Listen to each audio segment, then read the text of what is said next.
যা চাই সব যদি দুনিয়াতেই পাওয়া যেত, তাহলে এটা দুনিয়া না, জান্নাত হয়ে যেত।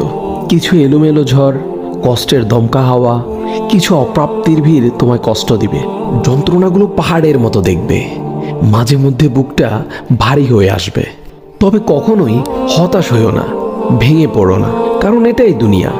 এখানে সব চাওয়া পূরণ হবার নয়। মন যা চায় তাই যদি পেতে চাও, তবে অবশ্যই তোমায় জান্নাতে যেতে হবে।